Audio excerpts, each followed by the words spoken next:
Hey, what's going on? It's L203 Get a Reaction, and I'm back with another reaction video. Like, comment, subscribe. Hit me on the Instagram at L203 Get a Reaction. Let's get it. I told you I was gonna be back. Told you I was coming back. I just need a little time to set some things up and to get things right. Now that I set things up, practically got things right. Your boy is back. I'm back. I'm back. So, first and foremost, what we're gonna get into is this Lil Durk. Is he finished? He gonna get a life sentence? Y'all hit me in the chat and tell me what y'all think about it. I I don't get it. I just don't get it with none of these young rappers out here nowadays. You got all this money. See, we fight to get out the hood. We fight to get this money to get out the hood. To fight to get out the hood and get this money to be in the hood, to use this money, to get the money, be able to leave the hood and all the hood shit behind and go on with your life. Y'all want to get deeper into the street. I don't get it. I don't understand it. I especially with this with Little Durk. I don't understand. You had the world, bro. You had the world. If I had your hand, the internet, my boys, could nobody make me trick myself out my position that I fought hard out of. And it seemed like that's what you let them do to you, Dirk. Let's get it. Grammy win earlier this year, Chicago-bred rapper Lil Durk is now facing charges in connection to a murder-for-hire plot. Lil Durk is in some serious trouble. After years of legal issues following him like a Yeah, shadow, I know the he's like OTF really founder has sick of risen to that become one of the anyway. biggest stars in hip hop in recent years. From there, he seemed to take a more positive path, rebranding himself and his image. He But tried. now it looks like he couldn't fully leave behind the streets of Chicago, no matter how hard he tried. The pressure to prove he was about that life might have caught up with him. And see, that's what I'm talking about. That's the part that I'm talking about. To eh, I don't know. I'm speechless. I don't know what to say. Durk has been locked up in Broward County Jail. He's there right now. This is his. Yes, Broward. He's in I ain't gonna Florida. I lie. got That his. made me kind of sad. That made me kind of sad. When I mean, come on, I listened to his music. I seen him come up. You know what I'm saying? I followed him. All the drama with his the little breakup with his baby mother, the shooting in the house, all that, man. I followed him. So you know what I'm saying? You know what's going on. You know what's going on. We all know what's going on. We all seen it miles away. When Little Pac got knocked off, I knew exactly what. Come on, who didn't know who was behind that? You either should have waited a little longer, or let's let that shit go. He's gone. Now both of y'all gone. He under the ground, you going in jail, in prison, for the rest of your life for letting the internet trick you out your spot. I got the whole thing on. Look on my stream. I got it. Oh my god, bro. I felt that same way. Oh. Taken in on a federal indictment, the allegations claim that OTF members carried out violent acts, including murder and assault, at the direction of Durk. These acts, they alleged, were meant to maintain their standing within the OTF crew and reinforce their reputation. Y'all, man. I tell you, y'all want to be out there doing what y'all doing, y'all gotta do it by yourself. It ain't no loyalty in these streets no more. And it's crazy that it's in everybody's face. Everybody see it ain't no loyalty in the streets no more in this shit. Nowhere. Chicago, New York, Connecticut, North Carolina, Virginia, South Carolina. It ain't no wins in it no matter where you go in this, like, in these street shit. Ain't no win in it. He got all the money in the motherfucking world, and look what he doing. Look where he at, and look what he in there for.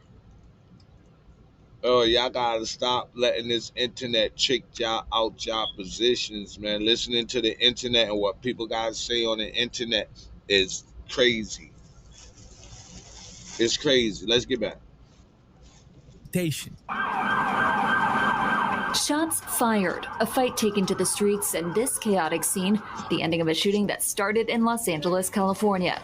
Sheriff's deputies pulling out a man who had been shot in an SUV. Savannah rapper Quando Rondo. Dog. Screaming. Dog, this is a thug right here. This is a Crip. Allegedly. But look how he reacting, because it takes on a different form when things come back out on you. Things come back on you, and what he seen that day, I never want to experience that. A passenger in that car, frantic at the sight. Lil Durk been picked up by the feds. I don't know if he's been charged with nothing. Probably questioning him, put in OTF and a lot of things. But I heard somebody named OTF Jam, they said they've been calling him a rat. And basically he said, okay, I'm a rat. Well, watch this. That all this information that I know. Rat this, I'm gonna tell this, I'm gonna tell that. My video earlier, I told y'all, man, if somebody say Durk's name, that's all it's gonna take to save that man's name. And in the worst way possible. Because as it stands, he's facing a serious case, one that could bring his entire empire crashing down for good. It's your boy, Luista. And this is Lil Durk's road to a life sentence. What was your prior relationship with Durk though? Like, how'd you guys become cool, and how'd you guys become so close? We off the block. It's just like how we is, where we from. We all real close, like, you see what I'm saying. So it's just one of the guys. He just happened to be rapping. He figured out what he want to do. Everybody else as a whole, I'm gonna say as a whole, we don't know what we want to do. Well, at the time, I ain't know what I want to do. We finna try to be the biggest drug dealers. We thinking streetwise, but he just one of the guys. He rapping and this shit work. In recent years, it truly seemed like Durk had turned a corner, both in his personal and professional life. Known as the voice of the trenches. He tried to change his life. You gotta give it to him. He tried to change his life so much, and people is taking notice. That's why he got to see this, the key to the city. Yeah, a couple of keys, don't he? 1 or 2 keys. It don't matter. But he started, but it was just a little too late. He successfully transitioned from Chicago drill music to making radio-friendly hits with big names like J. Cole, Drake, and even country star Morgan Wallen. On a personal level, his days of putting on for Lamron or repping the BDs seemed far behind him. Instead, Durk focused on becoming a model citizen, dedicating himself to music and staying out of trouble. Recently, he even made a massive step forward by clearing his criminal record, which dated all the way back to 2011 when his legal troubles first began. Yeah, that's smart. That was smart. You made all the right moves and then some dumb ones. Gotta put it out there, man. I respect you and I like you, bro. I ain't gonna even lie to you. I got respect for you and I like you, but at the same time, you did some real dumb shit. Not sugarcoating it for you kid niggas, man. That was some real dumb shit. Really dumb. Embrace it, you know what I'm saying? Because it helped me a lot. So I want people to not run from it or be shy from it. It was tough at first, but it ain't that tough because I really knew what I wanted. You know what I'm saying? I knew what was holding me back. I wanted better. You know what I'm saying? I want to be a better man, a better father, a better leader, thinking clearer. You know what I'm saying? And see, my main goal is peace. You know what I'm saying? Being with the family and staying out of bullshit. You know what I'm saying? This should have been a turning point for him. But now, everything hangs in the balance. Everybody should get a second chance at life. It's about what you do with it. Let me tell you something. If the internet wasn't screaming slide for Von, if the internet wasn't saying that, Lil Durk wouldn't be in the position he in right now. He wouldn't be in the position he in right now. No, why? He wouldn't. You got to think about it. You did allegedly did one too many acts with one too many people. You didn't learn from old block, the old block 5. It's like y'all not watching the same shit we're watching. It's really like y'all not. Cause y'all go do something, somebody will do something and get knocked off. Really knocked off. And then y'all turn around and go and do the same shit. Like crazy. Let's go. My background wiped and cleaned all of my cases. I ain't a felon no more. Who would have thought? I want to thank everyone who helped push my vision forward. Thank you from the bottom of my heart. Hash the voice. This heartfelt statement from Lil Durk marked what seemed to be a new chapter in his life. Along the way, he made a major step toward giving back by launching his Neighborhood Heroes nonprofit organization in 2020. The mission? To stop the bloodshed in Chicago once and for all, a daunting task he knew wouldn't be easy, but one he pledged to pursue anyway. It was a bold promise, especially for someone with roots so deeply tied to the streets. That's the number one goal. Thanks. I mean, that's number one goal to stop it, but the number one priority for like us in the streets and like politician wise is to stop the violence, slow it down much as possible, and it start with everybody like just coming together. But like I say, it's hard because you probably got him over here thinking he that, but his young niggas don't even respect him. So even if he be like, "Come, let's come together," they looking at his ass like, "The fuck on." As Durk continued to mature, he became increasingly open about his own struggles and personal growth. Earlier this year, he revealed that he had just returned from rehab, not only to conquer his addiction to Xanax and Codeine, but also to set an example for the many people who look up to him. Durk even announced plans to build a rehab center in Chicago to help others facing the same battles. He also saved the life of his friend, OTF Duty, by paying an incredible $100,000 for his rehab treatment. Interview, Jammer. He was looking out. He was looking out. That's what gets me. He was looking out for his people. He really was, man. He was looking out for his people. So all the ones that backstabbed him and told on him and dry snitched on him and snitched on him, they dead wrong for that. But at the same time, he did everything that he was accused of doing. You got to ask yourself a couple of questions. But I'm a street nigga, so that's like totally out of my reach, out of my mindset. But it's not out of a lot of dudes' mindset. That's why I don't deal with a lot of dudes. I don't have a lot of friends or nothing like that. There's one thing that I run with that I hold dear to my life, besides my family. But other than that, nah, I'm not going to steal a piece of bubble gum with nobody else. Like 12 years, did my time. Ain't told on nobody. Right. Ain't no fool shit on my name. Oh, it is now, my nigga. I'm living a life I know that I live. You know? Yeah, but like if you can't talk about it, like why did you have to sit down for 12? I went to jail for 10. It was more than that, but shit, that's what I did my time for. Like, how did you even get linked in with this OTF period? Bro, this ain't no people I wonder if he really wore a wire at that point. I mean, I believe he told me. I believe he came out there. After he came out from serving a 12-year bid, Durk took care of it, providing his friend and ally with $50K in cash, a car, and even a home. Bro, like, I remember when the money wasn't there, I was going to say you 50. I got you. I gave my lawyer money and everything when I'm fighting my case. I ain't gonna lie, Durk come through. All that, like, Durk come through. That's true. All his men say that. These actions showcased a new side of Durk, a man determined to make a difference.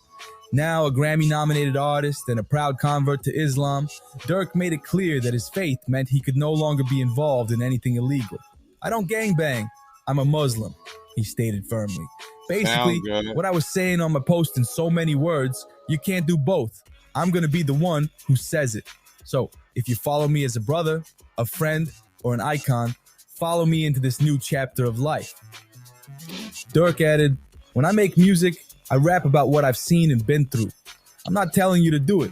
There's a huge difference. The music won't change, but my life has." Despite spending time behind bars for firearm offenses and beating an attempted murder case with his late friend King Von, Durk has rehabilitated his image. By 2019, he had made such strides in changing his life that even streamer Aiden Ross wondered if Durk would ever see the inside of a prison again. Durk's evolution wasn't just about leaving the streets behind, it was about proving he could rise above them. With successful albums certified gold and platinum, Durk seemed poised to carry that momentum into his next release, a new album entitled Deep Thoughts, set to drop in November. From his early mixtapes declaring "I'm the man" to leading a foundation that has genuinely impacted his community, Durk has undeniably come a very long way in his career and personal life. His transformation didn't go unnoticed either. In fact, it earned him not one, but two separate keys to his city, a rare and significant honor. However, it seems the Lil Durk seen in front of the cameras wasn't always the same man operating behind the scenes. Despite claiming he was no longer in the trenches, evidence suggests he might have still been pulling the strings from a distance. This disconnect between his public persona and his private actions made the news of his arrest on serious charges all the more shocking. Durk's attempt to reinvent himself and change how the world perceived him came crashing down in the face of these allegations. For a man who worked so hard to leave the streets behind, the weight of his past seemed determined to pull him back. Following the arrest of 4 OTF members in connection with the death of Sevilla Robinson, better known as Lil Pab, rumors began swirling that the authorities were tightening the net around the higher-ups in Durkio's organization. Yet it was still shocking to imagine that the next person facing handcuffs could actually be the Grammy-nominated artist himself. As for the murder for hire charges specifically, reports surfaced that Durk allegedly said he would, quote, pay a bounty for the murder of Quando Rondo, OTF's longtime rival. This feud stems from an infamous altercation outside a hookah lounge in Atlanta, where Quando's crew was involved in the tragic killing of King Von. Following this, a plot allegedly unfolded, with Durk texting associates, "Don't book no flights under no names involved with me." The accused OTF members, identified as OTF Didi, Vani, and 072 Boogie, allegedly traveled to California to meet with Keon Grant, a high-ranking member of the crew.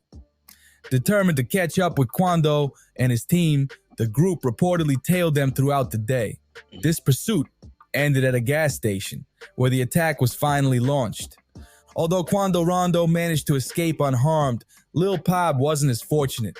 He was tragically left dead at the scene, while a devastated Quando cried out in anguish for his fallen friend.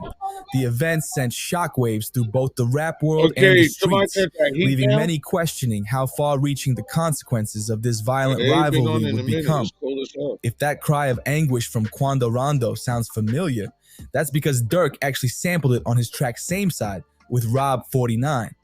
This controversial move added fuel to the fire as the story continued to unfold. After the attack, the alleged assassins reportedly stopped at an In-N-Out Burger to discuss payment before heading back to Chicago. But with the killers now behind bars, the walls seem to be closing in on Durk himself. According to reports, Durk attempted to book flights to Dubai and Switzerland from Florida, seemingly in an effort to flee. However, he was apprehended before he could board the flights. Authorities claimed the flight was purchased using OTF-associated credit cards, further tying him to the case. As in his opinion, it led not only to the death of King Von, but Durk's late brother, D-Thang, too. Rest in peace to D-Thang. If he died, I don't know if he died yet. I'm hearing on the internet, I don't know if he died. But I'm not the type of nigga y'all gotta keep getting mad at. I fuck with Durk. He BD, I'm GD, but I still fuck with him and I fuck with his music, his movement. He making money. I'm not a hater. I love to see what he doing. Shorty up $30-40 million. I love to see that because I'm from one block, he from the next block over. My daddy used to hang with Durk daddy. His brother been throwing parties for years. Nothing ever happened to D-Thang. Something just happened to him now because Durk said he'd send his people names and songs. Really, you in a position to empower Chicago to make us a better city. The plot thickened when it was revealed that recordings from an informant played a pivotal role in linking the rapper and his associates to the murder for hire plan. These recordings allegedly included Durk offering industry opportunities and cash rewards in exchange for the killing of Quando Rondo, Okay, where did they escalating the get that from? Where did they get that from? That he did all that. He said all that and put money on people's heads. Like, people doing a lot of talking. OTF doing a lot of talking, bro. They doing a lot of talking. Already tense rivalry between the two camps. For many fans, the news of Durk getting caught up in a case like this was almost impossible to process. After all, he appeared to have turned over a new leaf, leaving the streets behind to focus on his music and philanthropy. But these allegations painted a much darker picture, leaving fans and critics alike stunned by the apparent disconnect between his public image and the actions he's now accused of. If you've really been paying attention, you'd know that Durk has left a few breadcrumbs hinting at his possible involvement in something like this. Ever since the tragic loss of his close friend and key OTF signee, King Von, rumors have swirled. Shy Rockology Redditors, many of whom have likely never even held a gun, have been urging Durk to, quote-unquote, slide for Von. This is an issue I've covered extensively in an earlier video, where I broke down exactly why Durk should steer clear of revenge plots and focus on his music and growth. Despite that, the hip-hop community has been divided ever since, with some debating whether Durk should retaliate and others insisting he stay out of it entirely. The general consensus: most believe Durk should leave the streets behind and focus entirely on securing the bag and building his empire. While the pressure to act might still linger, many fans and industry figures alike have urged him to rise above the chaos. The question remains, did Durk ignore that advice? Or has his past come back to haunt him anyway? While Quando Rondo remains alive and well, it seems like Durk may have been more shaken by the public's demands for revenge than he lets on. Behind the scenes, it appears he may have devised a plan to settle the score. At times, he even openly alluded to the death of Lil Pab in ways that prosecutors might interpret as him taking responsibility for the killing. In an interview with DJ Academics, Lil Durk spoke about the endless calls for him to avenge King Von. He claimed the pressure had eased off, though some fans remained relentless. Around this time, he featured on Nardo Wick's Who Want the Smoke, delivering bars that seemed to address the trolling. Durk rapped, "They be on my page saying slide for Von, I know they trolling me. Outside with y'all big homie, be on. I keep them folks with me, got it back in blood, y'all just don't know. That's how it's supposed to be. Shh." Later on in that same track, he appeared to reference Lil Pab's death directly, saying, "Better do what Nardo said, because people die from pumping gas." Lines like this might not sit well in a courtroom, as prosecutors could frame them as admissions of guilt. Adding fuel to the fire were comments made by... As soon as when this dude got knocked off, if you knew that, man, it's a possibility of my name coming up, or my name coming in it just because of the beef or the internet beef with Quando Rondo and Durk. Alright. Soon as Lil Pop got his head popped off, I ain't no way I'd have made a song saying anything about that man. I wouldn't, knowing that I ain't have nothing to do with it, I still wouldn't have did that. Because when they got you, they got you. One of Durk's LA associates, Brick Baby. In a recent interview, the rapper, who's been spotted in the studio with Durk, essentially seemed to dry snitch, hinting at details that stirred even more controversy. These remarks, combined with Durk's lyrics, could complicate his case significantly, making it harder for his defense to separate his music from real-life events. Looking back, this situation marked a direct violation of how Durk typically liked to handle his business.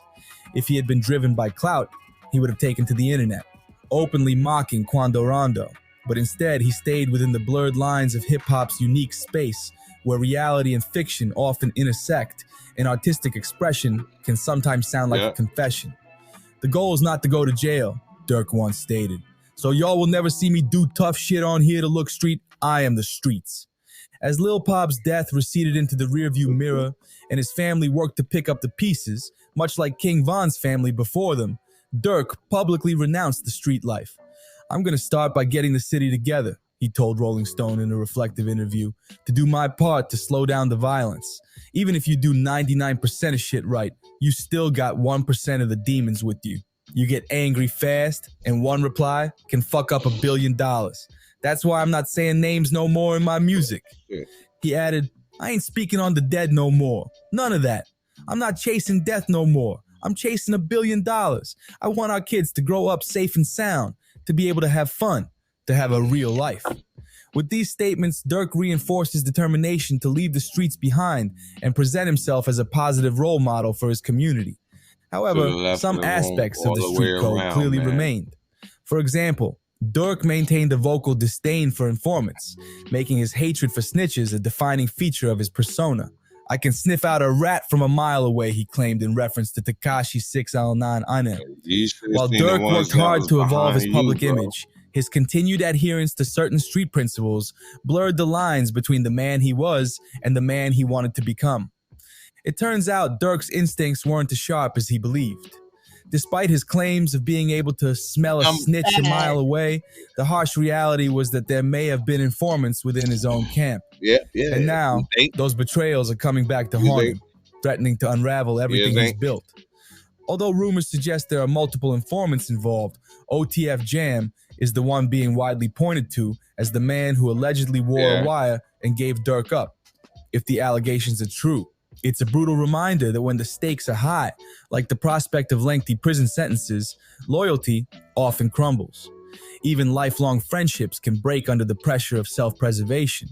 Jam himself recently admitted in an interview that he and Durk had been close long before the fame, sharing a bond forged in the early years. But as the allegations mount, their shared history is now overshadowed by the weight of... That just make it worse for you, OTF Jam, if you did snitch. If you did snitch, everything that you said, thanking him from thanking him for helping you since you've been out, to you practically growing up with him, as you said. You knew him before the fame, some part like that. But to me, that makes it worse for you to say that if you really did backstab him like that. If you really did tell on him like that. If you really did wear a wire like they said you did. That's sad. That makes it even more sad. Let's go. Betrayal. For Durk, this marks yet another painful chapter in his journey, a moment that underscores how even the tightest circles can fracture when trust is broken. To add insult to injury, footage has surfaced of Durk actively praising OTF Jam, while Jam likely had a wire tucked under his shirt. Crazy. In a single, devastating move, Jam has proven what many already feared. When it comes down to it, there are no friends in the streets. But according to OTF Twin, Jam wasn't the only one who played a key role in bringing Durk down. In another cruel twist, this seems like yet another case where Durk foreshadowed his own downfall in his music. On the track Federal Nightmares, he rapped, "Delete my iCloud if they really on me though. When trial come, it ain't on your phone, it be your homie though." He on the stand with his head down like he don't know me though. It ain't no plot and getting no lawyer if your homie told. Now, as Durk faces the possibility of a life sentence or even the death penalty in Florida, it's easy to look at the betrayals he's endured and blame those around him. It's true that his so-called friends sold him out, choosing self-preservation over loyalty. But the deeper, more painful truth remains. If Durk had genuinely left the streets behind, as he claimed, he wouldn't be in the situation to begin with. Durk's story serves as a harsh reminder that you can't outrun your past if you're still tied to it. And in the world of hip-hop, where reality and persona blur, those ties can tighten and pull you back when you least expect it. Despite the street mentality urging him to retaliate, every other instinct and life circumstance should have told Durk to resist. Even King Von